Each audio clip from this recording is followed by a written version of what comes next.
మాట్లాడవలసిందిగా రిక్వెస్ట్ చేస్తూ ఉన్నాం. అలా అద్భుతమైన సినిమాలను ఎంకరేజ్ చేస్తూ ఉంటారు ఆయన. అందరికీ నమస్కారం. ముందుగా I want to talk about Tarun, one of my favourite directors. And before talking about Tarun, అమ్మ మీ అబ్బాయిని మీరు చాలా చాలా ముద్దుగా పెంచినట్టున్నారు. చాలా బద్ధకం మీ అబ్బాయికి. పూర్తిగా ముద్దు చేస్తారు మీ అబ్బాయిని. తరుణ్ ఫస్ట్ ఫిలిం పెళ్లి చూపుల కంటే ముందు సైనమా అనే ఒక సినిమా తీశాడు, చిన్న షార్ట్ ఫిలిం. అప్పటి నుంచి నాకు I follow him and I regard him as one of the directors who brought quite a revolution in Telugu cinema. Ram Gopal Varma గారి తర్వాత అలాంటి ఒక కల్చర్ తీసుకొచ్చిన డైరెక్టర్ తరుణ్ భాస్కర్. తన చుట్టుపక్కల వాళ్ళందరినీ, ఫ్రెండ్స్ని డైరెక్టర్ని చేస్తూ, యాక్టర్స్ని చేస్తూ, వాళ్ళతో ఈగోలెస్గా కలిసిపోతూ ఒక సినర్జీ ఫామ్ చేసి ఒక డిఫరెంట్ సినిమాని, ఒక ఎకనామికల్లీ ప్రొడక్టివ్ సినిమాని తీసుకొచ్చిన డైరెక్టర్ తరుణ్ భాస్కర్. అలాంటి తరుణ్ భాస్కర్ యాక్టర్ అయిపోయి సినిమాల డైరెక్షన్ బదులు గోయింగ్ విత్ ద ఫ్లో, ఇప్పుడు అభినవ్ అన్నట్టుగా గోయింగ్ విత్ ద ఫ్లో అని సినిమా యాక్టింగ్ చేయడం చాలా బాధగా ఉంది నాకు. ఎందుకంటే హీఈస్ వర్త్ ఎ మిలియన్. ఒక 10 లక్షల మందిలో ఒక తరుణ్ కూడా ఉండరు, 1 కోటి మందిలో తరుణ్ ఉంటాడు. That kind of a talent he is. And after that అతను చేసిన సినిమాలన్నింటిలో యాక్టింగ్లో అన్నీ మంచిగా. అతను ఇప్పటిదాకా తరుణ్ సరిగ్గా యాక్ట్ చేయలేదు అన్న సినిమా లేదు.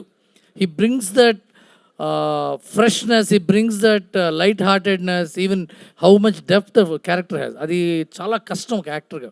అలాంటి ఒక యాక్టరు, అలాంటి ఒక కల్చర్ ఉన్న యాక్టరు, డైరెక్టరు పక్కన పెడితే ఇప్పుడు ఈషాకు ఉన్న ప్రాబ్లం ఏంటంటే అమ్మాయి చాలా మంచి యాక్టర్.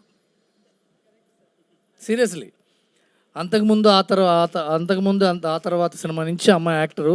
మంచి యాక్టింగ్ స్కోప్ ఉన్న క్యారెక్టర్సే ఈషాకి ఇస్తారు కదమ్మా. మంచి యాక్టింగ్ స్కోప్ లేదండి, ఓన్లీ ఇట్ డ్యాన్స్ అంటే ఎవరు. అందుకే ఈషా ఎందుకు? చాలా కష్టం యాక్టర్స్కి, అదే ప్రాబ్లం. జయసుధ గారికి అదే ప్రాబ్లం. చాలా మంచి యాక్టర్స్కి ఏంటంటే యాక్టింగ్ స్కోప్ ఉన్న క్యారెక్టర్లు ఇస్తారు. బట్ ఒక ఫెచ్చింగ్ ఏంటంటే ఇలాంటి యాక్టర్స్ వాళ్ళు బతికున్నంత కాలం తెలుగు సినిమా ఇండస్ట్రీలో ఉంటారు. వాళ్ళు they will do acting till they retire. వాళ్ళు రిటైర్ అయ్యేదాకా ఉండే గొప్ప talent Eesha. I wish you all the best with the couple, great success. And ఇలాంటి ఒక టీము, ఒక పక్క సృజన్ ఎలాంటి సినిమాలు చేసుకుంటూ వచ్చాడు. Content rich films, content rich. 35 I think it's going to take away the cake in the next national awards. I wish you all that because it hugely it deserves it. ఇప్పుడు ఆ cinema పాట నేను నీలిమేఘాల writer ఎవరు కలవలేకపోయినా, ఇక్కడ కలవడం నాకు బాధగా ఉంది. ఎందుకంటే ఇప్పుడు మీరు ఏంటి పాట రాసిన తర్వాత నన్ను ఎవరో పిలవలేరు అన్నారు కదా. There is huge communication gap. మేము మీతో పాట రాయించుకోవాలి, మీరేమో ఎవరు రాయించుకోవట్లేదని మీరు. సో ఈ మ్యూజిక్ ఇండస్ట్రీలో చిన్న దాన్ని ఏమంటారంటే ఒక వైఫై ఉంటుంది. ఎవడు వైఫైలో వాళ్ళే ఉంటారు. ఆ మ్యూజిక్ డైరెక్టర్లు, ఆ లిరిక్ రైటర్లు. ఇంకోళ్ళకి ఆ వైఫై పాస్వర్డ్ ఎవరు పాస్వర్డ్ దొరకడం కష్టం. So I wish you grand success. And ఈ నందకిషోర్ ఉన్నాడు, 35 డైరెక్టర్ నందకిషోర్ని అడిగి ఇంతకంటే ఏ సినిమా చేయట్లేదండి నువ్వు, 2 ఏళ్ళ నుంచి ఖాళీగా ఉన్నావు అంటే, లేదండి ఏదో స్క్రిప్ట్ రాసుకున్నాను, ఏవో తెలిసిందే కదా, మీకు తెలిసిందే కదా అన్నాడు. నువ్వు డైరెక్ట్ చేయకపోతే నీ తప్పే. That kind of a talent you are. And అరే సజీవా యారా సజీవ్ ఏఆర్ సజీవ్. అండ్ చూడ మళ్ళీ అదే తరుణ్ భాస్కర్ కల్చర్లోంచి ఒక సినిమా డైరెక్టరు తన ఫస్ట్ ఏడీతో డైరెక్ట్ చేస్తుంటే తనకి డైలాగులు రాసి ఒక క్యారెక్టర్ కూడా చేయటం. That kind of energy, very healthy synergy, ఒక గ్రూప్గా ఫామ్ అయ్యి పైకి రావటం, మంచి సినిమాలు చేయటం, అలాంటి వాతావరణం తీసుకురావటం.